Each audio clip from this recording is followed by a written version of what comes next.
Dalam rangka masuk minggu-minggu Natal, saudara, ternyata ada berbagai perdebatan seputar Natal ini. Nah, ada mereka mengatakan ini, ada mereka katakan itu, tidak wajib lah, sebagainya, Alkitab tidak mencatat lah, sebagainya.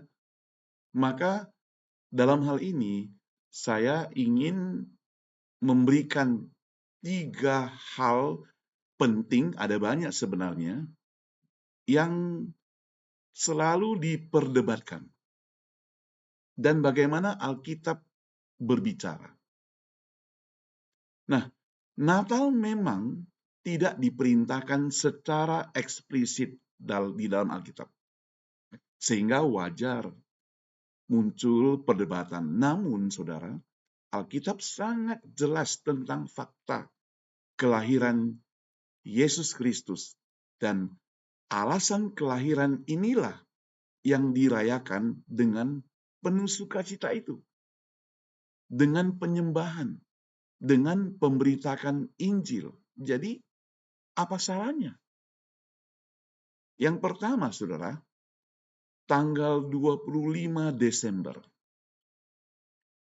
Banyak yang memperdebatkan Yesus tidak lahir tanggal 25 Desember. Dan 25 Desember dikatakan terkait dengan pesta kafir.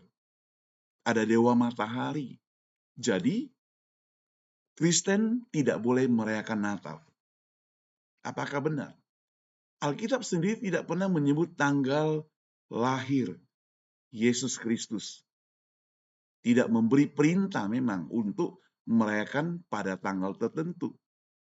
Yang ditekankan adalah, saudara, fakta bahwa Sang Mesias sekali lagi sungguh lahir ke dalam dunia. Sehingga malaikat berkata, hari ini telah lahir bagimu Juru Selamat, yaitu Kristus Yesus di kota Daud.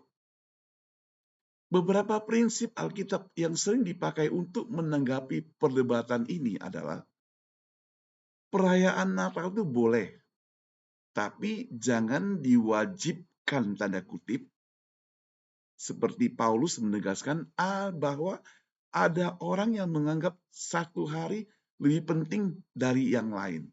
Dan ada yang menganggap semua hari sama. Tiap orang hendaknya berpegang pendiriannya sendiri di hadapan Tuhan. Dalam Roma 14, 5-6 biasanya dipakai oleh para teolog untuk membahas prinsip ini. Tapi kita tidak perlulah untuk melihat jauh ke situ. Intinya adalah sekali lagi, jangan kita sampai mengagung-agungkan satu tanggal tertentu. Sebenarnya merayakan kelahiran Kristus Juru Selamat itu gak masalah tiap hari kita rayakan. Bagi saya sih gak masalah. Tiap hari kita orang Kristen bersuka cita karena Juru Selamat datang ke dunia ini. Itu no problem sebenarnya. Lalu fokusnya bukan tanggal, tapi isi yang mau kita sampaikan. Injil menekankan karya Allah dalam kelahiran Yesus. Jadi yang benar adalah ada respon iman, penyembahan, taat, bukan sekedar ada di kalender. Jadi perayaan Natal yang sesungguhnya adalah Yesus lahir. Sukacita. Memang ada diselewengkan saat ini Yesus lahir, perayaan Natal dirayakan sebagai pesta pora. Makan-makan. Perayaan Natal dirayakan sebagai vacation, jalan-jalan. Perayaan Natal dirayakan sebagai diskon besar-besaran, cuci gudang. Ya. Perayaan Natal dirayakan sebagai mabuk-mabukan. Nah, hal inilah yang saya pikir orang Kristen harus tegas.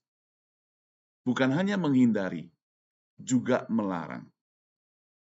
Yang kedua, kalau tadi yang pertama tanggalnya 25 Desember. Sekarang yang kedua, kita lihat di sini adalah unsur pagan dalam tradisi Natal.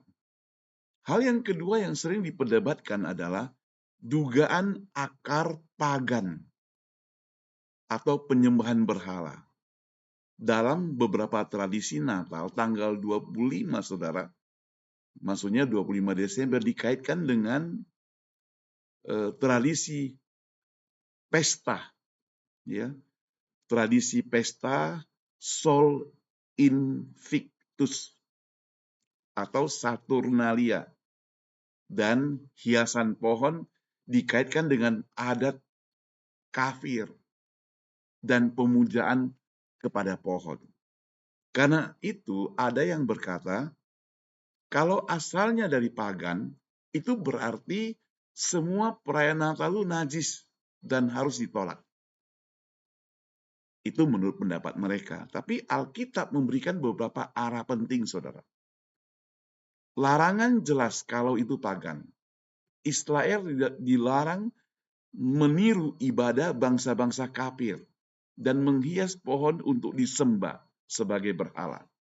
Misalnya, Yeremia terhadap kebiasaan memotong dan menghias batang kayu dan dijadikan ilah. Itu salah. Tapi zaman sekarang kita orang percaya menghias Natal sebagai satu keindahan, kebagusan.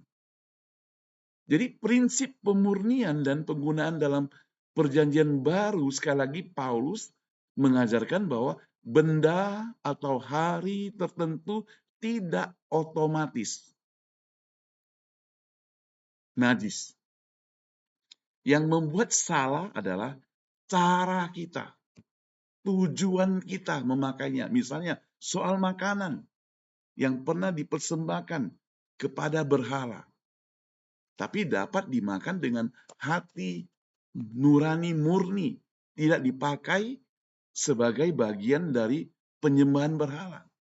Karena itu, saudara, banyak gereja mengambil sikap segala bentuk penyembahan berhala dan sinkretisme harus, sekali lagi, tanda garis bawahi, harus ditolak. Tapi simbol seperti pohon hiasan hanya boleh pakai bila tidak diperlakukan sebagai benda yang sakral. Tidak diperlakukan sebagai benda yang sakral. Dipakai hanya sebagai sarana simbolis, saudara. Untuk memuliakan Kristus, tetap Kristus yang diutamakan dan mengajarkan kebenaran, misalnya terang, hidup yang kekal, sukacita, keindahan. Sekali lagi, bukan unsur ibadah kepada pohon, tapi keindahannya, kenyamanannya, membuat hati senang, hati gembira, rindang, dan sebagainya. Yang ketiga, yang menjadi perdebatan adalah cara merayakan. Tadi saya sudah singgung sedikit. Pesta konsumerisme, fokus Injil. VS fokus Injil, lawan fokus Injil. Nah, hal ketiga yang sering diperdebatkan banyak orang, saudara, yang mengkritik bahwa Natal hanya jadi ajang pesta belanja, pesta makan, pesta hadiah. Bukan lagi tentang Kristus. Bahkan ada panitia Natal yang minta kalau bisa gak perlu khotbah. Panitia Natal, mereka Natal, kalau bisa gak boleh baca Alkitab. Itu salah total. Jadi, hai panitia Natal yang sedang mau buat acara, ingat, Natal sendiri yaitu hari kelahiran Kristus. Memberitakan kelahiran Kristus. Bukan sekedar pesta. Nah, kekhawatiran ini muncul karena tradisi budaya. Ada lagi hadiah Santa Claus. Diskon besar-besaran, pesta. Ini sering juga menutupi inti perayaan inkarnasi dan keselamatan dalam Kristus. Santa Claus sendiri tidak ada dalam Alkitab. Jadi jangan kita agung-agungkan orang percaya. Kalau di gereja ya nggak perlu. Mungkin sekedar hiasan di rumah, hiasan di mall, tempat perbelanjaan, oke lah. Bagaimana Alkitab menyatakan ini, saudara? Alkitab sendiri menunjukkan pola perayaan kelahiran Kristus berbeda.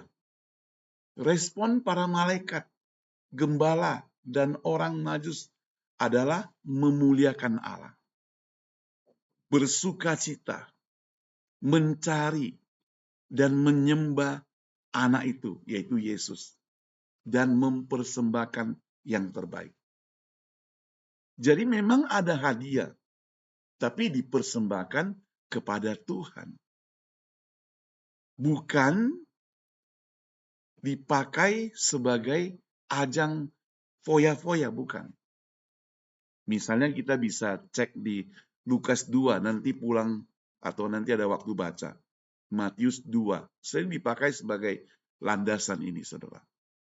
Nah, tujuan utama dari kelahiran Yesus adalah menyelamatkan umatnya dari dosa, memberikan pengampunan dan pertobatan, menyatakan bahwa Allah itu menyertai kita, Immanuel. Nah, disinilah banyak pendeta, hamba Tuhan menegaskan Natal seharusnya digerakkan oleh penyembahan, pemberitaan Injil, dan kasih kepada sesama. Nah, di dalam Natal kita bisa menyalurkan bantuan. Itu juga salah satu perayaan Natal.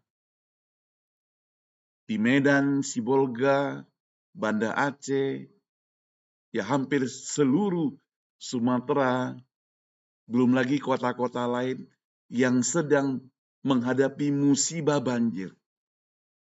Natal merupakan kesempatan bagi Anda, apalagi berkat Anda lebih, untuk memberi pertolongan. Saudara, seringkali saudara ada orang yang saking kayanya, begitu banyak hartanya, dia pengen memberi, tapi tidak tahu kepada siapa dia memberi. Hari ini, saya ingatkan pada saudara bahwa kalau memang berkatmu banyak, semua yang engkau miliki ada, saat ini engkau mempunyai niat untuk memberi, berilah kepada mereka yang korban banjir. Bila perlu, engkau sendiri yang datang ke sana. Tapi bukan sebagai pencitraan, manggul beras sendiri, bukan.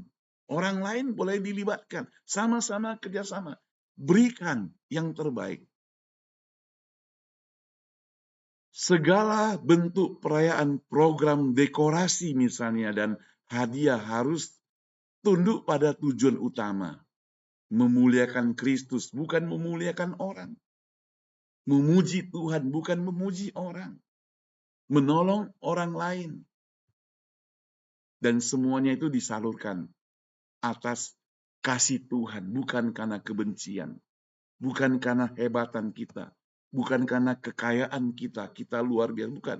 Tapi karena anugerah Tuhan, kasih sayang Tuhan, kebesaran Tuhan, pertolongan Tuhan, memberikan pada kita, sehingga kita mempunyai kekuatan untuk memberi. Kekuatan untuk memberi. Nah, jadi kalau kita sudah punya kekuatan untuk memberi yang terbaik, itu puji Tuhan, bagus. Bagus sekali. Nah, bagian ini memang tidak sedalam-dalamnya kita bahas.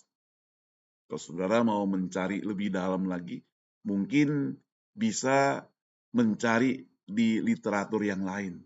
Tapi hari ini saya ingin mengatakan kebenaran.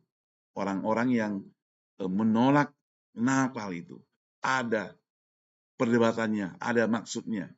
Yang mereka tolak adalah kalau tidak menomorsatukan Yesus atau menghilangkannya. Tuhan Yesus memberkati kita sekalian. Saya Pendeta Somi Mansaud, full-time pelayanan di CEBC Indonesia, Gereja Cornerstone Indonesia yang ada di San Francisco. Kalau misalnya saudara berada di San Francisco dan berkunjung ke San Francisco, boleh singgah kebaktian kita di alamat 501 Cambridge Street, San Francisco. Atau kontak nomor kami, WhatsApp +1 415 813 9772. Sebutkan nama kalian. Kalau ada di sini, kita bisa undang kalian untuk datang bertemu beribadah bersama pada hari Minggu. Tuhan Yesus memberkati. Selamat mempersiapkan diri masuk Natal.